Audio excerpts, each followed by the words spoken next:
सोचो जरा भाइयों कि कल सुबह तुम नींद से उठे और पता चला कि तुम्हारे मोबाइल फोन पे ना इंस्टाग्राम चल रहा है, ना ट्विटर चल रहा है, ना यूट्यूब चल रहा है, कोई सोशल मीडिया नहीं चल रहा है, सिर्फ और सिर्फ व्हाट्सएप चल रहा है जिसमें सिर्फ गवर्नमेंट के मैसेजेस आ रहे हैं। और अगर तुमने कंप्लेंट किया तो पुलिस सीधा तुम्हारे घर आ जाएगी। क्रेजी लग रहा? वेल भाइयों, क्रेजी लगने की कोई बात नहीं है, क्योंकि ऐसा हमारे देश में पहले हो चुका है 1975 में, जिसको हम इमरजेंसी के पीरियड के नाम से जानते हैं। 1970 में दोस्तों इंडिया की इकोनॉमिक हालत बहुत खराब थी। महंगाई चरम सीमा पे थी, अनएम्प्लॉयमेंट बहुत ज्यादा हाई था, सेविंग्स ना के बराबर थी। 62 और 65 के जंगों के बाद इकोनॉमी की हालत बहुत खराब थी, हर जगह पे प्रोटेस्ट चल रहे। ऐसे सिचुएशन में हमारी उस समय की जो तत्कालीन प्रधानमंत्री थी श्रीमती इंदिरा गांधी, उन्होंने ये फैसला किया कि ये प्रोटेस्ट को रोकना बहुत जरूरी है।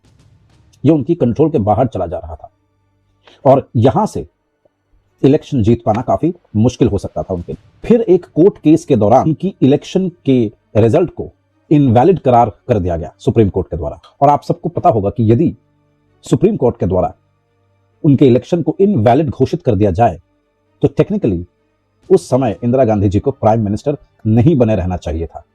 पर अफसोस, सत्ता का जो लालच है उसको छोड़ पाना बहुत मुश्किल होता है किसी भी पॉलिटिशियन के लिए, किसी भी राजनीतिक दल के। तो उन्होंने तरकीब ये निकाला कि 25 जून 1975 में सरकार की तरफ से यह अनाउंस किया गया कि भारत सरकार इमरजेंसी घोषित करने जा रही है, यानी कि देश में इमरजेंसी लग रही है। तो आइए दोस्तों, आज के इस वीडियो में इस इमरजेंसी के मुद्दे को समझते हैं और रिलेट करने की कोशिश करते हैं कि क्या वो इतिहास दोबारा आज हमारे सामने दोहरा सकता है, दोबारा हमारे सामने एक चैलेंज के तौर पे वापस आ सकता है, और अगर आता है तो क्या है हमारे हाथ में जिसका उपयोग हम कर सकते हैं ताकि इन समस्याओं से जूझ सके। दोस्तों, इमरजेंसी का जो मतलब होता है वो यह है कि केंद्र सरकार जो है वो पूरी तरह से देश की बागडोर अपने हाथ में ले लेगी। और कुछ ऐसा ही हुआ था 1975 में, जब कांग्रेस की सरकार ने, जब इंदिरा गांधी जी ने पूरे देश पे इमरजेंसी लगा दी थी। रीजन दोस्तों ये बताया गया था कि देश में खतरे का आभास है, देश खतरे में है, तो देश को बचाने के लिए इमरजेंसी को लगाना अनिवार्य हो गया है। जबकि कुछ लोगों का मानना यह था कि बात कुछ और थी। बात दरअसल ये थी कि इंदिरा गांधी जी या कांग्रेस सरकार के विपक्ष में बोलने वालों की लोगों की संख्या बढ़ गई थी। कांग्रेस को चैलेंज करने वाले लोगों की संख्या बहुत ज्यादा बढ़ गई थी, और यह है इमरजेंसी को लगाने का असली वजह। इसलिए रातों रात कॉन्स्टिट्यूशन की जो रूल्स हैं उनके ऊपर पॉज लगा दिया जाता है, जो नागरिक हैं उनके मौलिक अधिकारों को छीन लिया जाता है, मीडिया को गैग किया जाता है, पुलिस के पास इतनी ज्यादा अथॉरिटी दे दी जाती है कि वो काबू के बाहर हो जाता है। जो फ्रीडम ऑफ स्पीच, एक्सप्रेशन, सरकार से सवाल पूछना, ये सब बंद हो जाता है। यहां तक कि अखबार वालों को भी ये बता दिया जाता है कि जब आप कोई भी आर्टिकल न्यूज़पेपर में छाप रहे हो तो सबसे पहले सरकार से उसको पूछिए, यदि सरकार उसकी परमिशन देती है केवल तब ही आप उस न्यूज को या उस एडिटोरियल को छाप सकते हैं। दोस्तों, उस दौरान बहुत सारे जर्नलिस्टों को अरेस्ट कर लिया गया, लीडर ऑफ अपोजिशन को अरेस्ट कर लिया गया, यहां तक कि स्टूडेंट्स तक को नहीं बख्शा गया। और जब अरेस्ट करते थे तो कारण नहीं दिखा पाते थे, सिर्फ यही बताते थे कि ऑर्डर आया है। ये जो ऑर्डर आया है, ये जो फ्रेज है, केवल यही सफिशिएंट होता था किसी को अरेस्ट करने के पीछे। ऐसी कई सारी घटनाएं थी, जैसे एक जर्नलिस्ट जो सरकार से सवाल पूछा करते थे, लिखते थे, उनके विरुद्ध में लिखते थे, उनसे सवाल पूछते थे, उनको अगले ही दिन सुबह जेल में डाल दिया जाता था। एक स्टूडेंट जो केवल एक प्रोटेस्ट में, एक रैली में भाग लेता है, उसको 6 महीने के लिए जेल में रहना पड़ता। एक फैमिली की गलती केवल यह थी कि उनके बेटे को एक गलत जगह पे पाया गया था, यानी कि प्रोटेस्ट के दरमियान वो वहां पाया गया था, अगले ही दिन वो गायब हो जाता है। और ऐसी न जाने कितनी घटनाएं हैं जो उस समय पंचकृत थी, यानी कि रजिस्टर्ड थी। इसके अलावा जो सबसे खतरनाक चीज हुई थी वो थी कि जब श्रीमती इंदिरा गांधी जी के पुत्र संजय गांधी जी ने फोर्स्ड स्टेरिलाइजेशन करवाया था, यानी कि पॉपुलेशन को कंट्रोल करने के लिए जो जबरन कोशिश कराई गई थी, जो स्टेरिलाइजेशन हुआ था, ये नॉर्थ इंडिया में ज्यादातर देखा गया था और लगभग 1 करोड़ से भी ज्यादा लोगों के साथ ये हुआ था। जब इस फोर्स्ड स्टेरिलाइजेशन के विरुद्ध में प्रोटेस्ट हुए दोस्तों, तो मुजफ्फरनगर में पुलिस ने प्रोटेस्टर्स के खिलाफ या प्रोटेस्टर्स के ऊपर गोलियां बरसा दी। ये था 1975 में डेमोक्रेसी को छीन लेने के बाद देश की हालत। 226,000 कर्मचारियों, सरकारी कर्मचारियों को फोर्सफुली उनकी रिटायरमेंट डेट से पहले ही उनको निकाल दिया जाता था या निकाल दिया गया था। वजह यह थी कि सरकार को शक था कि ये लोग जो हैं वो सरकार के खिलाफ अपना विचार रखते हैं। केवल इस परसेप्शन पे बहुत सारे किस्से और भी हैं। अगर मैं कुछ किस्सों के नाम बताऊं तो शायद इसको समझने में हमें ज्यादा सहूलियत मिलेगी। राजन केस एक बहुत ही इनफेमस सा केस था उस समय 1975-76 के समय, जब केरला का एक स्टूडेंट, एक इंजीनियरिंग स्टूडेंट पी राजन, उसको अरेस्ट कर लेती है सरकार। और इस ग्राउंड पे अरेस्ट करती है कि सरकार को संदेह था, शक था कि वो शायद एक नक्सलाइट है, नक्सलाइट मूवमेंट में उसकी भागीदारी है। अंततः उसके साथ इतना ज्यादा कस्टडी में टॉर्चर किया गया कि वो मारा गया। सालों तक उसके पिताजी जो है इस चीज को लेकर के केस लड़ते रहे। एक बहुत लंबी लीगल बैटल हुई, उसे घर वालों को कभी उसकी लाश तक नहीं मिली। इसके अलावा एक तेलुगु एक्ट्रेस थी जिनका नाम था स्नेहलता रेड्डी, एक सोशल एक्टिविस्ट भी थी। उनकी केवल जॉर्ज फर्नांडिस से दोस्ती थी। ऐसा कहा जाता था कि उनकी इस दोस्ती की वजह से उनको विभिन्न तरीके से टॉर्चर किया गया। उनकी हालत इतनी बुरी हो गई थी कि जेल से जब वो बेल पे निकली तो कुछ ही दिनों में उनका भी देहांत हो गया था। लोग कहते हैं कि इमरजेंसी में सब कुछ समय पे हो रहा था, लोग बहुत ज्यादा काम कर रहे थे, प्रोडक्टिविटी इंडिया की बढ़ गई थी। मैं आपको एक प्रोडक्टिविटी का इंसिडेंट बताता हूं। दोस्तों, 27 दिसंबर 1975 में चांसनाला माइनिंग डिजास्टर का किस्सा सुना है आप लोगों ने?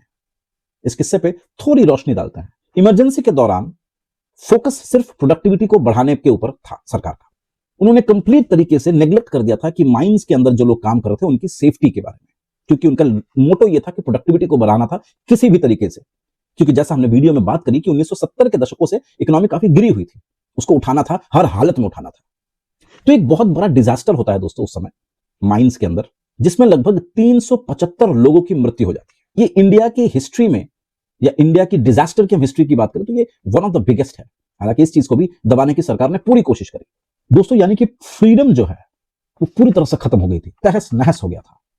और सिर्फ इतना ही नहीं, सबसे बुरी बात यह थी कि कई लोगों के घर में रातों रात पुलिस आ जाती थी, उनके परिवार वालों को उठा के ले जाती थी। महीनों तक लोगों को पता ही नहीं होता था कि उनके घर वाले जिंदा भी हैं या मर गए हैं। बुरी बात तो यह थी दोस्तों कि लोग डरना या डर से जीना सीख चुके थे। लोग चुप रहना सीख गए थे या उनको सिखा दिया गया था। दोस्तों, अब सवाल यह पैदा होता है कि जब ये सब कुछ हमारे देश के लोग ये सब कुछ झेल चुके हैं तो क्या ये दोबारा हो सकता है? जी, वीडियो की शुरुआत में जैसे मैंने बोला कि यदि कल सुबह हम सब उठे और देखें कि हमारा पूरा सोशल मीडिया जो है वो बंद पड़ चुका है, हम सवाल नहीं पूछ सकते। हम सवाल पूछते तो हमारे ऊपर रोक टोक होता है। अगर ऐसा होता है तो क्या ऐसे सिचुएशन के लिए हम तैयार हैं? क्या आज हम फ्री हैं? इस सवाल का जवाब जो है, मुझे लगता है कि हम आज की तारीख में कई हद तक फ्री हैं, कई हद तक, टू अ लार्ज एक्सटेंट। आज हम सवाल पूछ सकते हैं, सरकार को ऊपर ट्रोल कर सकते हैं, सरकार के ऊपर मीम्स बना सकते हैं, सरकार को क्वेश्चन कर सकते हैं। हद से ज्यादा बढ़ जाती है तो शायद किसी किसी राज्य में लोगों को उसका हर्जाना भुगतना पड़ता है। जैसे कि हम लोगों ने कई बार बहुत सारे एग्जांपल्स वेस्ट बंगाल में देखा है। जब सरकार से कोई भी सवाल पूछता है तो सरकार उसको नक्सलाइट का तकमा लगा करके जेल में डाल देती है, और यह रिसेंटली भी हुआ है बंगाल में। लेकिन बारिंग दोज एक्सेप्शंस, हम आज की तारीख में काफी फ्री हैं, हम सवाल उठा सकते हैं। मीडिया आज की तारीख में कई हद तक फ्री भी सवाल पूछ सकती है, क्वेश्चन रेज कर सकती है। पर दोस्तों, समझने वाली बात यह है कि जो आज हमें ये फ्रीडम मिला है, जिसके बेसिस पे हम बहुत सारे सवाल पूछ सकते हैं, सरकार को क्वेश्चन कर सकते हैं, ये जो फ्रीडम है ये कोई ऑटोमेटिकली नहीं आया है। इसका अच्छा खासा कीमत हम सब ने चुकाया है, हमारे एंसेस्टर्स ने चुकाया है। लेकिन इमरजेंसी ने दोस्तों हमें एक चीज सिखा दिया है कि जो डेमोक्रेसी है वो काफी दुर्बल है, फ्रजाइल है, कभी भी टूट सकती है, बिखर सकती है। ऐसे में अगर हम सो गए तो यकीन मानिए हमारी जो फ्रीडम है वो भी सो जाएगी। इसलिए कुछ ऐसी चीजें हैं जो हम सबको करनी चाहिए, जैसे वोट देना चाहिए। कई लोग देखता हूं मैं जो कहते हैं कि नहीं, I am not interested in politics and thereby I don't go for vote, I don't participate in voting. हालांकि ये जो इंडिफरेंट एटीट्यूड है ये हमें कहीं एक पॉजिटिव दिशा की तरफ ले नहीं जा रहा है, बल्कि हमें वोट देना चाहिए। वोट देने से पहले हमें सरकार से सवाल पूछना चाहिए कि आने वाले 5 साल के लिए तुम हमारे लिए क्या करने वाले हो या क्या कर सकते हो। पूछिए उनसे सवाल। और ये जो सवाल हैं आप तभी पूछ सकते हैं जब आप अवेयर होंगे, जब आपको मालूमात होगी, चीजों के बारे में आप समझोगे, सिस्टम को जानने की कोशिश करोगे और फेक न्यूज से दूर रहोगे। दोस्तों, ये जो अधिकार है ये केवल कॉन्स्टिट्यूशन में लिखा हुआ नहीं है, ये लोगों के दिमाग में होना चाहिए, उनकी रगों में होना चाहिए, उनकी आवाज में होना चाहिए। अगर कल को इंस्टाग्राम बंद हो जाता, सोशल मीडिया को बंद कर दिया जाता, तो क्या हम रेडी हैं? क्या हम रेडी हैं इस चीज का मुकाबला करने के लिए, या इसको केवल एक न्यूज मात्र समझकर स्क्रॉल करके चले जाएंगे? ये सोचने वाली बात है कि कितने लोग स्क्रॉल करेंगे और कितने लोग रुकेंगे, सोचेंगे, सवाल पूछेंगे। दोस्तों, अगर ये वीडियो अच्छा लगा हो आपको, अगर आपको पसंद आया हो, तो जरूर से इसको लाइक और शेयर जरूर करें अपने दोस्तों के साथ, अपने रिश्तेदारों के साथ, क्योंकि ऐसा ना हो कि कल को कुछ ऐसी आपदा आ जाए और हम तैयार ना रहे। क्योंकि सिस्टम को समझे बिना हम इसका मुकाबला नहीं कर सकते। अगर हम सिस्टम को नहीं समझेंगे तो सिस्टम हमको तोड़ मरोड़ के कुछ ऐसी चीजें समझाएगा जो हमारे किसी काम का नहीं होगा। इसी लाइन के साथ इस वीडियो को यहीं पे समाप्त करते हैं। मिलते हैं आपसे अगले वीडियो में।